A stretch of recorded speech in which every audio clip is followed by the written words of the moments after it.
அஜித் குமாரனுடைய ஒரு கொடூரமான ஒரு கொலை என்பது நிகழ்ந்துள்ளது. இந்த வழக்கின் தன்மையை நீங்கள் எப்படி பார்க்கிறீர்கள்? போஸ்ட்மார்ட்டம் சர்டிபிகேட் அந்த நேரத்தில் அவர்கள் கையிலேயே இல்லை. நினைச்சு பாருங்க, அஜ்மல் கான் கையிலேயே போஸ்ட்மார்ட்டம் கிடையாது. ஸ்டேட் அப்ப எவ்வளவு வீக்கா இருக்குன்னு பாருங்க. மக்களுக்கு நம்பிக்கை விட்டு விடக்கூடாது. ஜுடிஷியரி இதை அப்படியே தள்ளிட்டு போயிடும் அப்படின்றது வந்துடக்கூடாது. சிபிஐக்கு கொடுக்கறது, சிபிசிஐடி கிட்ட கொடுக்கறது, எஸ்ஐடி கிட்ட கொடுக்கறது போன்ற விஷயங்களை போனா எல்லாம் டைல்யூட் ஆயிரும். ஸ்டேட்டை வந்து we must force the state to act அப்படின்ற ஒரு இன்சிஷன் இருந்ததுனால உடனடியாக சஸ்பென்ஷன்ஸ் நடந்தது, டிரான்ஸ்ஃபர்ஸ் நடந்தது, வெயிட் லிஸ்ட்ல போடுறது நடந்தது, அரெஸ்ட் நடந்தது, எட்ஸெட்ரா எட்ஸெட்ரா. இப்போ இந்த டிஸ்ட்ரிக்ட் ஜட்ஜ் அப்பாயின்ட் பண்ண காரணத்தினால தான் that was the most important part of the order. இந்த மாதிரி விஷயங்கள் நடக்கக்கூடாது அப்படின்னா இந்த சென்சிடைசேஷன் என்பது எந்தெந்த தளங்களில் நடைபெற வேண்டும்? அரசு என்ன செய்ய போகிறது?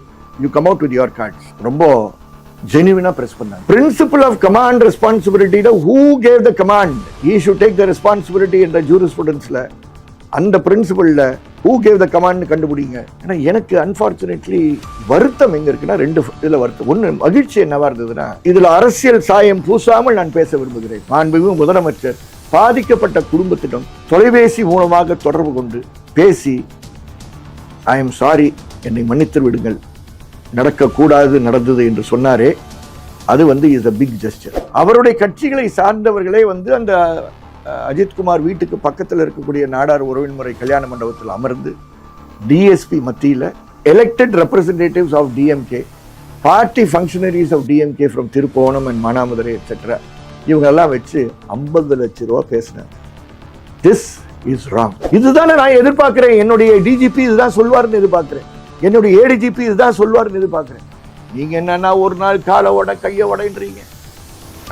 கையை உடைக்கிறது காலை உடைக்கிறது மட்டும் இல்லை முத்துகிருஷ்ணன், அந்த எலும்பு முறிவு ஏற்பட்ட பிற்பாடு எலும்பு சேருகிறது பாருங்க. இதுல எல்லாத்துலயும் எக்ஸ்ரேஸ் எடுத்து பார்த்தீங்கன்னா எலும்புகள்லாம் இப்படி சேருவது கிடையாது, எலும்புகள் சேருவது இப்படி. அப்படின்னா வாழ்க்கை ஃபுல்லா நடக்க முடியாது. இதுக்கு ஒரு இறுதி முடிவு வரணும்னா அஜித் குமார் சட்டம் என்ற சித்திரவதையை தடுக்கக்கூடிய ஒரு சட்டத்தை கொண்டு வர வேண்டிய நேரம் வந்துருச்சு. நான் இன்னைக்கு சொல்றேன், இப்பதான் அங்கிருந்து வரேன், வேற யாருக்கும் நான் சொல்ல, இப்படிதான் சொல்றேன். வணக்கம். இன்றைக்கு ஒரு அஜித் குமாரனுடைய ஒரு மிக கொடூரமான ஒரு கொலை என்பது நிகழ்ந்துள்ளது. இந்த வழக்கை பொறுத்தவரை நாம் இதுவரை பார்க்காத வேகத்தில் காரியங்கள் நடந்தன, மிக வேகம். பொதுவாக இந்த விஷயங்களாம் நடக்க சில மாதங்களாகும், ஆனால் நாட்கள்லேயே இந்த விஷயம் மிக வேகமாக நிகழ்ந்ததை நாம் பார்க்கிறோம். இந்த வேகத்தை அல்லது இந்த பிரத்யேகமாக இந்த வழக்கின் தன்மையை நீங்கள் எப்படி பார்க்கிறீர்கள்? வேகன்றது உண்மைதான். அந்த வேகத்துக்கு காரணம் பல முக்கியமான விஷயங்கள் உண்டு. சம்பவம் நடந்தது 28ஆம் தேதி, 27, 28 இரவில் இந்த சம்பவம் நடந்தது. 28ஆம் தேதி நடந்த இந்த சம்பவத்தில் வந்து 30ஆம் தேதி நீதிமன்றத்தில் அதை மென்ஷன் பண்ணுறாங்க வழக்கறிஞர்கள். மென்ஷன் பண்ணும்போது கோர்ட் வந்து சுவமோட்டோவை நான் எடுக்க தயார் இல்லைன்னு சொல்லி தேவைப்பட்டால் நீங்கள் மனுக்கள் போடுங்கன்னு சொல்கிறாங்க. அதை வாட்ச் பண்ணிகிட்டு இருந்தேன். 30th ஒரு சரியான மனுதார் இதுக்கு தேவைன்னு சொல்லி 29ஆம் தேதி அந்த பகுதியிலிருந்து எங்களுடன் இணைந்து இந்த வழக்கில் முழுமையாக பாதிக்கப்பட்ட குடும்பத்திற்காக வழக்கறிஞராக ஆஜரான கார்த்திக் ராஜா 2024 தான் அவர் ரெஜிஸ்டர்டு. அந்த இளம் வழக்கறிஞர் முன்வருகிறார். இதில் முழு பெருமை அவருக்கு போய் சேரணும். இந்த மாதிரி இளம் வழக்கறிஞர் வந்து நான் முன் வருகிறேன்னு சொல்றதே பெரிய விஷயம். அவர் என்டையர் போஸ்ட்மார்ட்டத்தை வந்து விட்னஸ் பண்றார். இன்னொரு advocate, is also young but comparatively more years of experience, கணேஷ்குமார்ன்றவர் கூட சேர்ந்து என்டையர் போஸ்ட்மார்ட்டத்தில் ஃபிசிக்கலாக they are present on behalf of the family. Judicial மேஜிஸ்ட்ரேட்டும் ரொம்ப தெளிவாக செயல்பட்டவர். அவங்களுக்கு பல சிரமங்கள் இருந்திருக்கலாம், தெளிவாக செயல்பட்டவர். இதுதான் இந்த பின்னணி. ஸோ போஸ்ட்மார்ட்டம் நமக்கு வந்து ரொம்ப ஃபேராக ஆனஸ்டாக கிடச்சிருக்கு. அதே ஒரு பெரிய விக்ட்ரி. 30ஆம் தேதி ஃபைல் பண்ணி 1ஆம் தேதி ஹியரிங்க்கு வருது. 1ஆம் தேதி ஜட்ஜு கிட்ட நாங்கள் சொல்கிறோம் என்ன நம்பர் ஆகலைன்றோம், கவலைப்படாதீங்க, நோ ஃபார்மாலிட்டிஸ்ன்னு சொல்லிட்டு பேச விட்டுறாரு. ஸோ இதுதான் வேகத்துக்கு காரணம். ஜட்ஜு பெஞ்சு இமீடியட்டாக அதை ஹியர் பண்ண தயாராக இருந்தது. ஹியர் பண்ணுறது மட்டும் முக்கியம் இல்லை, ரொம்ப சென்சிட்டிவாக அதை ஹியர் பண்ணாங்க. அந்த சென்சிட்டிவிட்டி ஆஃப் த ஜுடிஷியரி தான் பல இடங்களில் மிஸ் ஆகுது. இங்கே முழுமையாக இந்த வழக்கில் அவர்கள் இருவரும், ஜஸ்டிஸ் எஸ்.எம். சுப்பிரமணியம் சரி, ஜஸ்டிஸ் மரிய கிளாட்டும் சரி, முழுமையாக காட்டியதன் காரணமாக ஒரு patient hearing, very sensitive hearing, பாதிக்கப்பட்டவருக்கு ஒவ்வொரு ஸ்டேஜில் என்ன நடந்ததுன்றது அவங்களால் புரிந்து கொள்ள முடிந்தது. நேர்மையாக பேசணும் என்றால் அரசின் சார்பாக ஆஜராகின அட்வொகேட், அடிஷனல் அட்வொகேட் ஜெனரல் மதிப்பிற்குரிய திரு அஜ்மல் கான் அவர்களும் எப்பொழுதும் சொல்லுவது போல் கீழே விழுந்ததுனால ஆயிடுச்சு, கால் உடைஞ்சது, பிரண்டி உழுந்தா போன்ற சாக்குகள்லாம் சொல்லாமல் he almost conceded, yes it has run, அது தப்பு, ஆனால் இதை அரசியல் படுத்திடாதீங்க அப்படின்றது naturally on behalf of the government he took. So இந்த சர்க்கம்ஸ்டன்சஸ் எல்லாமே சேர்ந்து தான் பார்க்கணும் அப்படின்றது என்னுடைய தாழ்மையான வேண்டுகோள். ஒரு சென்சிட்டிவ் ஜட்ஜ், அவங்கள கேட்க வேண்டிய, அரசை கேட்க வேண்டிய கேள்விகள் எல்லாம் சரியான கேள்விகள் கேட்டார்கள். ஆதங்கத்தை குடும்பத்துக்கு ஏற்பாடு செய்தார்கள், காட்டினார்கள். போஸ்ட்மார்ட்டம் சர்டிஃபிகேட் அந்த நேரத்தில் அவர்கள் கையிலேயே இல்லை. நினச்சி பாருங்க, அஜ்மல் கான் கையிலேயே போஸ்ட்மார்ட்டம் கிடையாது. ஸ்டேட் அப்போ எவ்வளோ வீக்காக இருக்குன்னு பாருங்க. அப்போ நான் ஜஸ்டிஸ் ஜே.ஆர். சுவாமிநாதனுடைய ஜட்ஜ்மெண்ட் சந்தோஷ் வர்சஸ் மதுரை கலெக்டரை எடுத்து காட்டி டீனை மத்தியானம் வர சொல்லுங்கன்னு சொல்லி, ஜுடிஷியல் மேஜிஸ்ட்ரேட்டையும் வர சொல்லுங்கன்னு சொல்லி, நான் சொன்னேன் டெம்பிளில் ஃபோட்டோ எடுத்த நான் காட்டிய வீடியோ எடுத்த ஆள் இங்கே தான் இருக்கார், உள்ளார விட மாட்டாங்கன்னு சொன்னேன், அவரை உள்ளார விட சொல்லுங்கன்னு சொல்லி 3 மணிக்கு போஸ்ட் பண்ணுறாரு. So on one day there were 2 hearings. அந்த செகண்ட் ஹியரிங்கில் he had access to the postmortem report. அந்த போஸ்ட்மார்ட்டம் ரிப்போர்ட் அவர் கையில் மட்டும்தான் இருக்குது. அஜ்மல் கான் சார் கையில் கண்டிப்பாக இருந்திருக்க சான்ஸ் இருக்குது, பட் ஜட்ஜ் கையில் தான் இருக்குது, எங்கள் கையில் கிடையாது. எனக்கு நேற்று ஈவினிங் தான் சீல் கவர் கிடைச்சிது. இன்றைக்கி காலையில் தான் நான் அந்த சீல் கவரை கொண்டு போய் குடும்பத்திட்ட கொடுத்துட்டு வந்தேன். அதில் இந்த 44 இன்ஜுரிஸ் அவங்க பார்த்தாங்க பாருங்க. This was shocking to them. இந்த 44 injuries was mention by the judge. நான் நேற்று இரவு தான் அந்த 44 இன்ஜுரிஸை முழுமையாக பார்க்க முடியுது. ஸோ இதெல்லாம் புட் டுகெதர் ஜட்ஜு உடைய ரொம்ப அப்ஜெக்டிவ் என்னவா இருந்ததுன்னா, எவிடன்ஸ் ஷுட் பி ப்ரொடெக்டட். இந்த எவிடன்ஸ் லூஸ் ஆகிடக்கூடாது, மக்களுக்கு நம்பிக்கை விட்டு விடக்கூடாது, ஜுடிஷியரி இதை அப்படியே தள்ளிட்டு போயிடும் அப்படின்றது வந்துடக்கூடாது. இந்த சிபிஐக்கு கொடுக்கறது, சிபிசிஐடிகிட்ட கொடுக்கறது, எஸ்ஐடிகிட்ட கொடுக்கறது போன்ற விஷயங்களை போனால் எல்லாம் டைல்யூட் ஆயிரும். ஸ்டேட்டை we must force the state to act அப்படின்ற ஒரு இன்சிஷன் இருந்ததுனால உடனடியாக சஸ்பென்ஷன்ஸ் நடந்தது, டிரான்ஸ்ஃபர்ஸ் நடந்தது, வெயிட் லிஸ்ட்டில் போடுறது நடந்தது, அரெஸ்ட் நடந்தது, எட்ஸெட்ரா எட்ஸெட்ரா.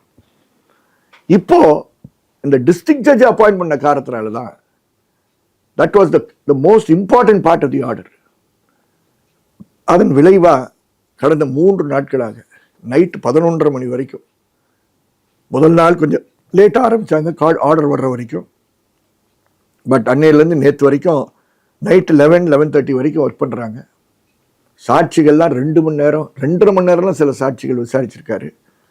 ரொம்ப அருமையான ரெக்கார்டிங் ஆஃப் எவிடன்ஸ் எடுத்து நடந்துட்டு இருக்கு. பயப்படுகிறோம் என்று சொல்கிற சாட்சிகளுக்கு நாங்கள் ப்ரொடெக்ஷன் கொடுக்குறோன்னு சொல்லி ஒரு ப்ரொடெக்ஷன் கூட ஒரு சாட்சிக்கு கொடுக்கப்பட்டிருக்கு. இதெல்லாம் நைட்டில் 11:30 மணிக்கு முந்தா நேற்று நைட்டு நாங்கள் அனுப்புனது. இதெல்லாம் பார்க்க முடியாது. 11 o'clock இந்த நைட் அவரே எழுத வச்சு அதை அனுப்பி அதை வெவ்வேறு இடங்களுக்கு ட்வீட் பண்ணி அதிகாரிகளுக்கு அனுப்புனதன் விளைவாக நீங்கள் பாருங்கள், ஒரு ஆர்ம்டு போலீஸ் ஃப்ரம் ராம்நாடு டெப்யூட் பண்ணியிருக்காங்க அவருக்கு. அந்த மேன் இன்னைக்கு பாவம் ஏதோ கோயிலுக்கு ஏதோ ஒரு விசேஷத்துக்கு போயிருக்காரு, அங்கே அந்த ஆர்ம்டு போலீஸ் அவரோட போயிருக்காரு. ஸோ வேகமாக நடந்ததுக்கு இவ்வளோ ஃபேக்டர்ஸ் காரணம்னு சொல்ல வரேன். நல்ல ஃபொரென்சிக் டீம் வேலை பார்த்துருக்கு. அப்போ ஒரு குற்றம் நிகழ்கிறது, ஒரு குற்றம் நிகழ்ந்த உடனே பொதுவாக நம்ம பார்த்துருக்கக்கூடிய நடைமுறை என்பது டினையல் மோடு தான். நடக்கவே இல்லை, இதற்கு சம்பந்தம். ஆனால் இந்த முறை இவ்வளோ வேகமாக அரசும் அதை ஒப்புக்கொண்டதே ஒரு பாதி பிரச்சனை முடிஞ்ச மாதிரி பார்க்கலாமா? அதை என்னை பொறுத்த வரைக்கும் அப்படி தான் பார்க்கணும். சிவில் லிபர்ட்டீஸில் இத்தனை வருஷம் இருந்ததில் டினையல் மோடு இல்லாமல் பார்த்தது இந்த முறை தான். அதில் நம்ம we have to accept There was no denial. There was, of course, resistance. There has to be resistance because they are the state. தவறா யாரும் அதை பயன்படுத்திடக்கூடாதுன்ற லெவலில் இருந்ததை தவிர நாங்கள் டினை பண்ணுறோன்ற ஸ்டாண்ட் வந்து நீதிமன்றத்தில் அவர்கள் எடுக்கவில்லை.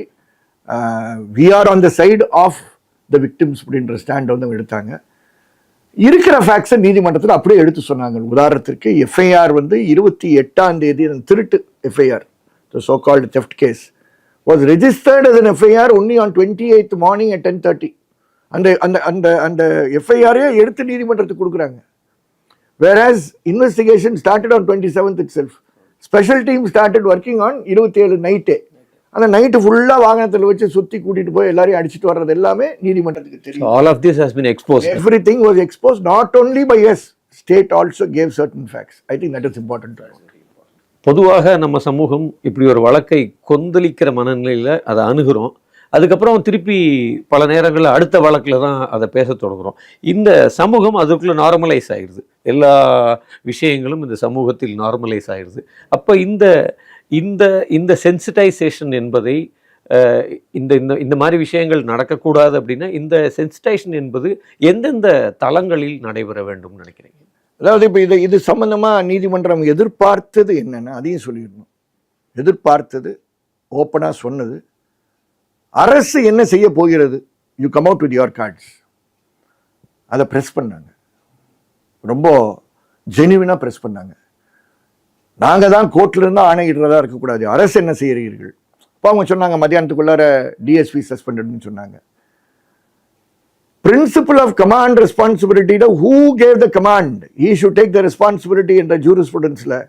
அந்த பிரின்சிபல்ல who gave the command கண்டுபிடிங்க அப்படின்னு சொல்லி இன்னைக்கு கலெக்ட் பண்ணியிருக்கிறதுல எல்லா சிடிஆரும் கனெக்டடு, எல்லா டிவிஆரும் கனெக்டடு, சிசிடிவி கேமரா எங்கெங்கெல்லாம் நகரத்துலேருந்து எல்லாம் connected. So that was the of the police of the court. ஏன்னா எனக்கு அன்ஃபார்ச்சுனேட்லி வருத்தம் எங்கே இருக்குன்னா ரெண்டு இதில் வருத்தம். ஒன்று மகிழ்ச்சி என்னவா இருந்ததுன்னா, ஃபாலோவிங் திஸ்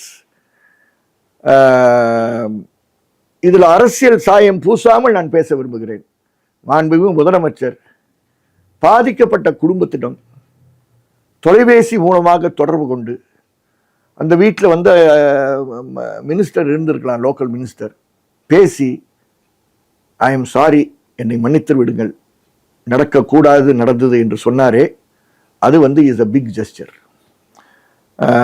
நம்ம மனித உரிமை பார்வையில் பார்க்கக்கூடிய நபர்கள்ன்ற காரணத்தில் victims rights is also to get an apology. இதுவரைக்கும் என்னுடைய அனுபவத்தில் Muthukrishnan, I have never heard of an apology. நான் அண்டர்டேக் பண்ண சில கேசஸில் காம்பன்சேஷன் கொடுக்கணும்னு எங்கள் முன்னாடி சொன்னாங்க. நான் சொன்னேன், எனக்கு நீங்கள் பாதிக்கப்பட்டவருக்கு காம்பன்சேஷன் கொடுக்கறதுல எனக்கு எந்த ஆட்சேபனையும் கிடையாது, இது கட்ட பஞ்சாயத்து கிடையாது. He has a right to compensation. But அதோடு சேர்த்து அந்த நபருக்கு, பாதிக்கப்பட்ட நபருக்கு he has a right to an apology. நீங்கள் தயவுசெய்து அவரை பார்த்து அப்பாலஜைஸ் பண்ணுங்கள். நான் இதை ஃபோட்டோ எடுத்து எங்கேயும் போடுறதுக்கு எனக்கு உரிமை கிடையாது, நான் செய்ய மாட்டேன்னு. It happen several years ago. எனக்கு அதுக்கப்புறம் பார்க்குற apology, mister M.K. Stalin apologizing to the family of Naveen. Not only on phone, on video. அந்த point is the gesture of, அது வந்து அரசியல் படுத்தணும்னா கொச்சப்படுத்திடலாம். நான் வந்து யூஎன் பிரின்சிபல்ஸ் ஆன் விக்டிம்ஸ் ரைட்ஸில் பார்க்கும்போது right to apology is one of the rights. அந்த ரைட்டை பயன்படுத்தி எஸ் அப்பாலஜைஸ், குட். அவர் இன்னும் ஒரு ஸ்டெப் என்ன செஞ்சிருக்க வேண்டும்ன்றது எனக்கு சில இது இருக்குது. ஒன்று, அவருடைய கட்சிகளை சார்ந்தவர்களே வந்து அந்த அஜித்குமார் வீட்டுக்கு பக்கத்தில் இருக்கக்கூடிய நாடார் உறவின் முறை கல்யாண மண்டபத்தில் அமர்ந்து டிஎஸ்பி மத்தியில் list of party people, we don't need to get into that list. அந்த லிஸ்டெல்லாம் தமிழகத்தில் இருக்க எல்லாருக்கும் தெரியும். நான் மட்டும்தான் சில time I make a mistake in naming the people. But elected representatives of DMK, party functionaries of DMK from Thirupponam and Manamadurai etcetera, இவங்கெல்லாம் வச்சு 50 லட்ச ரூபா பேசுனாங்க. This is wrong. நீதி சீஃப் மினிஸ்டர் என்ன பண்ணியிருக்கணும்னா, அவருடைய கட்சியில் அவர் என்றும் எழுதுகின்ற முரசொலியில் இது தவறு, இப்படி செஞ்சவர் மேல் நான் கட்சியில் நடவடிக்கை எடுத்திருக்கிறேன்னு சொல்லியிருந்தாருன்னா அது அடுத்த கட்ட ஒரு பாசிட்டிவ் ஸ்டாண்டாக இருந்திருக்கும். It is not too late. அவர் செய்ய வேண்டும் என்பதுதான் என்னுடைய ஆவா. காரணம், அதுதான் ஒரு கவர்மெண்ட்டுக்கு வந்து இருக்கக்கூடிய ஒரு மரியாதையாக இருக்கும்ன்றது என்னுடைய தாழ்மையான கருத்து. மூன்றாவதாக அவர் வந்து நான் இதை சிபிஐக்கு அனுப்புகிறேன் என்று சொன்னார்.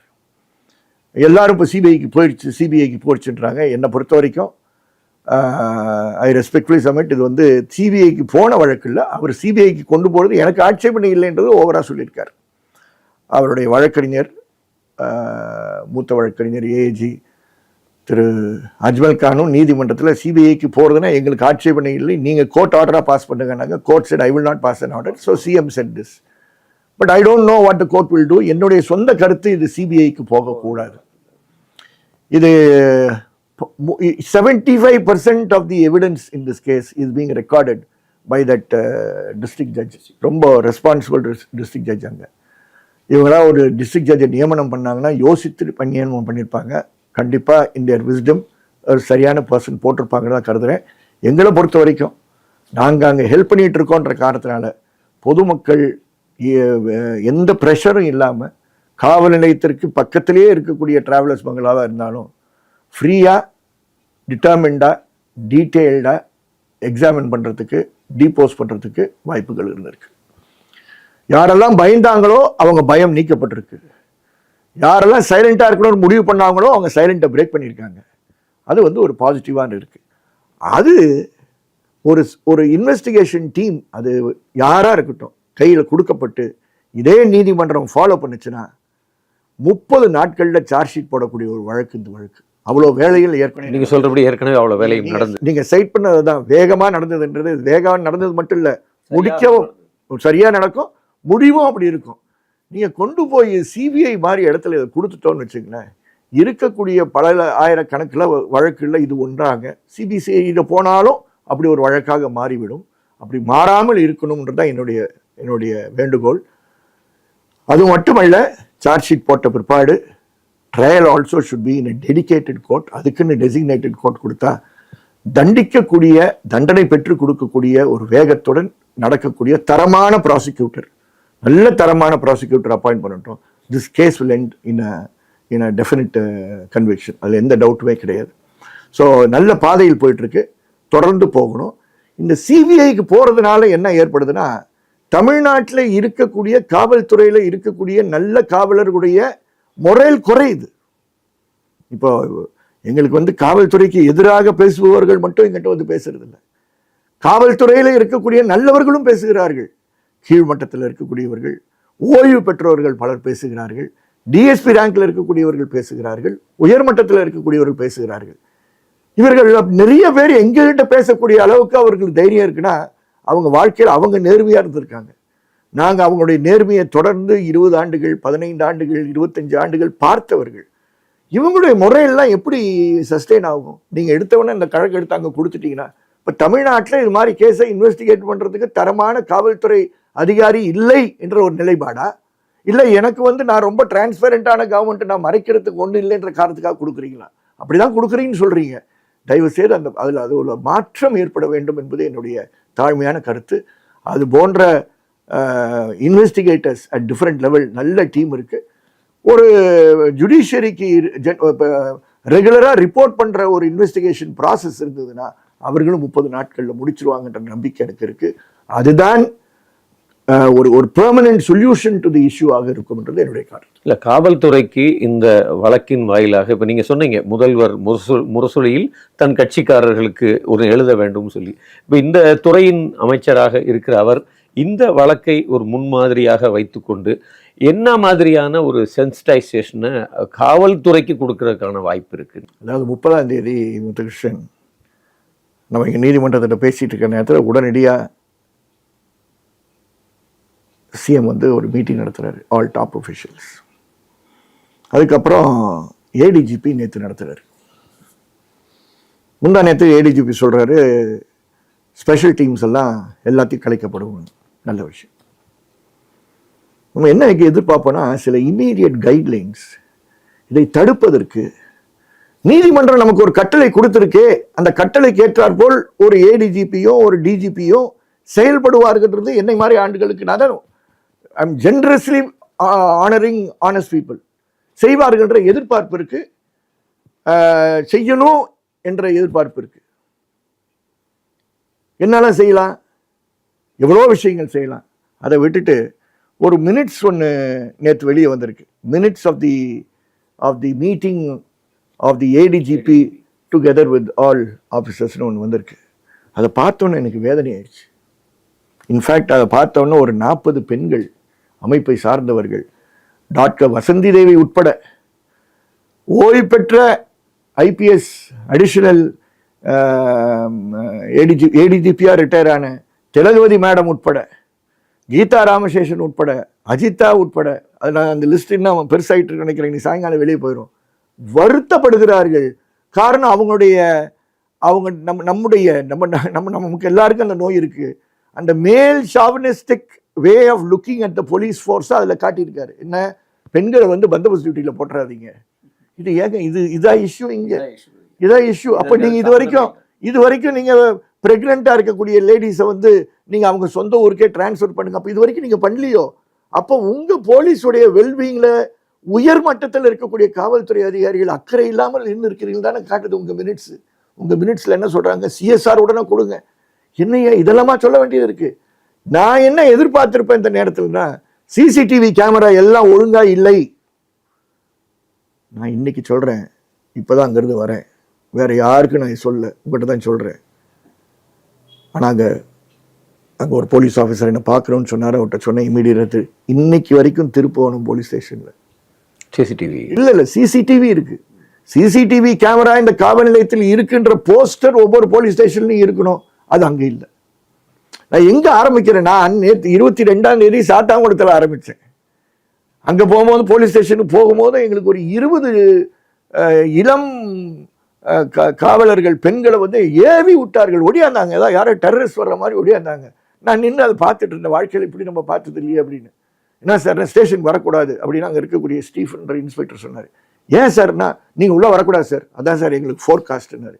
என்னையா ஃபோர்காஸ்ட்? முருகன் கான்ஃபரன்ஸ் நடக்குது, ரைட்டு நடக்குது. முருகன் கான்ஃபரன்ஸ் எனக்கு சம்பந்தம் இல்லை. அடுத்தது இன்னைக்கு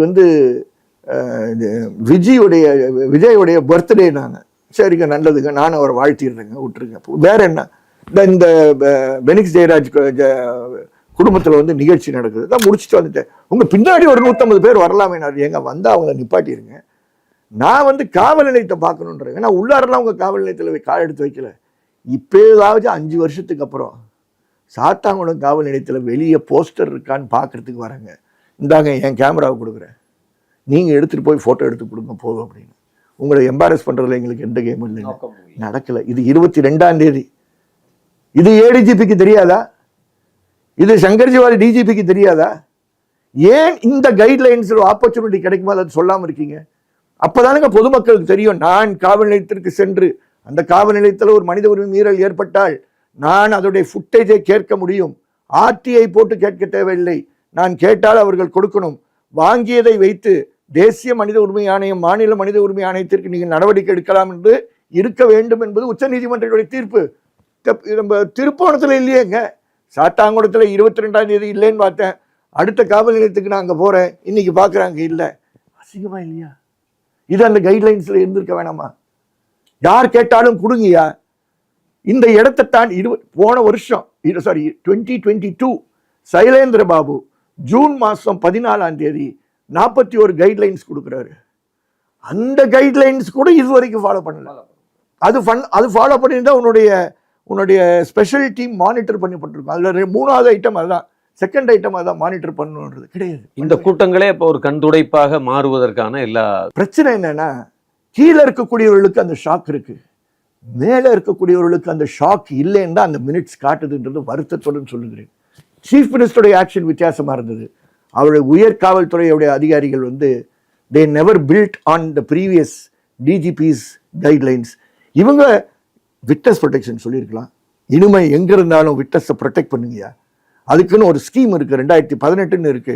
அந்த விட்னஸ் ப்ரொடெக்ஷன் ஸ்கீமை நீங்க ஃபாலோ பண்ணுங்கன்னு சொல்லி அவங்க அந்த விட்னஸ் ப்ரொடெக்ஷன் ஸ்கீமை பத்தி சொல்லியிருக்கலாம். சொல்லவே இல்லை.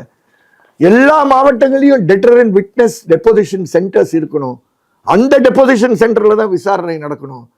சாட்சி சொல்லக்கூடியவர்களுக்கு எந்த பயமும் இல்லாமல் டிபோஸ் பண்றதுக்கு அதுக்கு ஹைகோர்ட் டைரக்ஷன்ஸ் இருக்கு. கரூர்ல மட்டும்தான் இருக்கு, மதுரை பெஞ்சுடைய ஜூரிஸ்டிக்ஷன்ல. தருமபுரியில் இருக்கு, திருவண்ணாமலை இருக்கு, சென்னை ஜூரிஸ்டிக்ஷன்ல, வேற எங்கேயுமே கிடையாது. நான் மகிழ்ச்சியோட சொல்றேன், அங்க விசாரிக்கப்பட்ட ஒரு வழக்கு, அந்த பாதிக்கப்பட்ட பெண்ணுக்காக நான் நின்னோம்.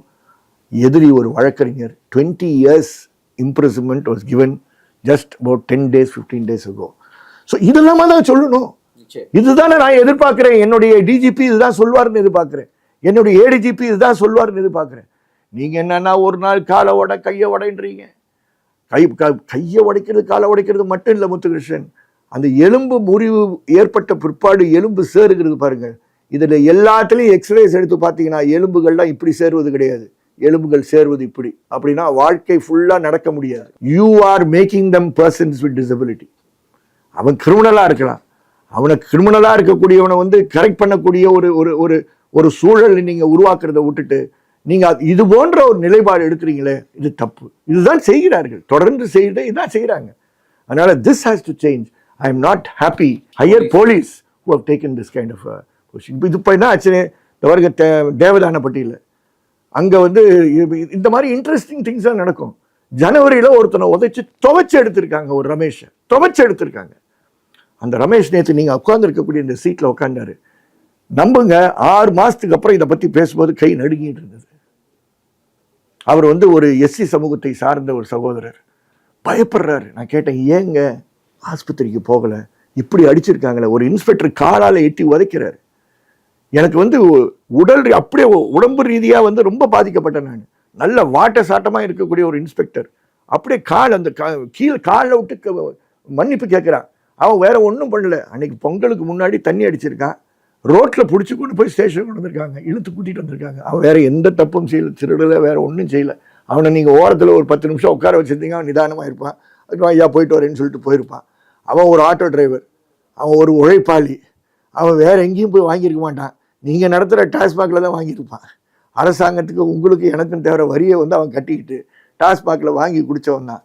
அந்த பையனுடைய சிசிடிவி ஃபுட்டேஜை யாரோ ஆர்டிஐ கேட்கும்போது எங்கள் தேனி போலீஸுடைய விவரத்தை பாருங்க, அதை கொடுத்துருக்காங்க. இப்படிதான் வெளியே வந்தது, வேற யாரோ இந்த ஃபுட்டேஜை கேட்டு வரல, அப்படி வெளியே வந்தது. இன்னைக்கு அவனை விரட்டி தேடிக்கிட்டு இருக்காங்க. நான் இங்கே உட்கார வச்சுக்கிட்டே ஐஜி கிட்ட பேசி, அந்த ரமேஷ் நீங்கள்லாம் தேடிட்டு இருக்க ரமேஷ் என்கிட்ட தான் இருக்காரு, கவலைப்படாதீங்க, நான் இன்னைக்கு மாலை வந்து உங்கள்கிட்ட கொண்டு வந்து ஒப்படைக்கிறேன், தயவுசெய்து அவருடைய புகாரை எடுத்து தயவுசெய்து விசாரிங்கன்னு சொன்னேன். இது மாதிரி ஏகப்பட்ட பேர் இருக்காங்க தமிழ்நாட்டில். என்னுடைய வேண்டுகோள் என்னென்னா, அஜித்துடைய வழக்கின் காரணமாக மாண்புமிகு முதலமைச்சர் இதுக்கு ஒரு இறுதி முடிவு வரணும்னா, அஜித்குமார் சட்டம் என்ற சித்திரவதையை தடுக்கக்கூடிய ஒரு சட்டத்தை கொண்டு வர வேண்டிய நேரம் வந்துருச்சு. இந்தியாவில் இருக்கக்கூடிய நேஷனல் எஜுகேஷன் பாலிசியை எதிர்த்து ஸ்டேட் எஜுகேஷன் பாலிசியை கொண்டு வரேன்னு சொல்லுகின்ற முதலமைச்சர், இந்தியாவில் இல்லாத, தேசிய ரீதியில் இல்லாத, கடந்த இவ்வளோ ஆண்டுகளாக கொண்டு வராத டார்ச்சர் ப்ரிவென்ஷன் ஆக்டை தமிழகத்தில் தமிழக அரசு கொண்டு வர வேண்டும். இதுதான் நீண்ட காலத்திற்கு அஜித்குமார் போன்றவர்களுக்கு இன்னொரு அஜித்குமார் ஏற்படாமல் இருப்பதற்கு வசதியாக இருக்கணும். அதில் அஃபென்ஸை நீங்கள் டீல் பண்ணணும், விட்னஸஸ் எப்படி ப்ரொடெக்ட் பண்ணணுன்றது சொல்லணும், நீதிமன்றங்கள் வேகமாக எப்படி தீர்ப்பு கொடுக்கணும்னு சொல்லணும். இது அஜித்குமார் ஆக்டின் பேர் வச்சிங்கன்னா அது ஒரு ஞாபகப்படுத்துகின்ற, எப்படி நிர்பயா ஆக்ட்னு சொன்னாங்களோ இது வந்து அஜித்குமார் ஆக்டாக இந்த அரசு கொண்டு வரணும். ஆகவே இது ஏதோ ஒரு சம்பவம் நடந்தது, நீங்கள் சொன்ன மாதிரி வேகமாக சில விஷயங்கள் நடந்தது, மறக்கப்படப்பட்டது அப்படின்ற மாதிரி போகாமல், இது மறக்கப்படலை, இந்த ஆட்சி அதை மறக்கவில்லை, அதிலிருந்து அடுத்த கட்டத்திற்கு இதை கொண்டு செல்ல தயாராகிற ஒரு நிலைக்கு கொண்டு செல்ல வேண்டிய ஒரு நிச்சயமாக மிக முக்கியமான கோரிக்கைகளை இந்த உரையாடலின் வாயிலாக நாம் முதல்வருக்கும் வைக்கிறோம். மிச்ச கோரிக்கைகளையும் நாம் வரிசைப்படுத்தி சொல்லலாம். நிச்சயம் நம்ம பார்க்குறோம், இன்னைக்கு உலகம் முழுக்க ஒரு மனித உரிமை சார்ந்த ஒரு பெரிய விழிப்புணர்வு ஏற்பட்டது இருக்குது. ஜார்ஜ் ஃப்ளைடாக இருக்கலாம், சாத்தான்குளம் சம்பவமாக இருக்கலாம், அஜித் சம்பவமாக இருக்கலாம். இன்றைக்கு ஏறக்குறைய ஒவ்வொரு சிட்டிசன் கையிலையும் ஒரு கேமரா இருக்குது, ஒரு செல்ஃபோன் இருக்குது. நாம் நினைக்கிற விஷயங்களை எல்லாம் சாதிப்பதற்கு இன்றைக்கி சிட்டிசன்ஸ் எம்பவர்டாக இருக்காங்க. இந்த வழக்கிலும் அப்படி ஒரு தனிநபர் எடுத்த காணொளி நமக்கு ஒரு பெரிய திறப்பை கொடுத்துருக்கு. நீங்கள் சொல்வது போல் சிசிடிவி கேமராக்களையே நம்ம வச்சு ஃபுட்டேஜ் எல்லாம் வாங்க முடியும்னா, இதெல்லாம் நாம் இன்னும் காவல்துறையினுடைய அந்த அதிகாரத்தை மட்டுப்படுத்துறதுக்கு அல்ல, நியாயம் வழங்கும் இடங்களாக அவை திகழ இந்த விஷயங்கள் நடைபெறும் என்று நான் நினைக்கிறேன். நிச்சயம் இந்த ஒவ்வொரு சம்பவத்திலையும் நம்ம இப்படி ஒரு விரிவான உரையாடலை நிகழ்த்துவதே இந்த சம்பவத்தின் வழியாக சில நியாயங்கள், சில நியாயமான நடைமுறைகள் பிறக்கட்டுமே என்றுதான். நிச்சயம் அஜித்குமார் வழக்கை ஒட்டி இந்த உரையாடலில் நீங்கள் ஈடுபட்டதற்கு பிளாக் டாட்ஸ் வாசகர்களின் சார்பாக, சேனலின் சார்பாக உங்களுக்கும் எங்களது மனமார்ந்த நன்றிகளையும், இந்த வழக்கில் நீங்கள் மிக வேகமாக துரிதமாக நீங்கள் ஒரு 30 ஆண்டுகளாக 35 ஆண்டுகளாக இந்த பணியை தான் செஞ்சுக்கிட்டு வரீங்க. உங்களுடைய அனுபவம் என்பது இந்த வழக்குக்கு இன்னும் ஒரு கூடுதல் பலமாக இருந்திருக்கும் என்று நாங்கள் நினைக்கிறோம். நிச்சயம் தொடர்ந்து இந்த சமூகத்திலும் அரசிலும் நாம் தலையீடுகளை செய்வோம். நன்றி.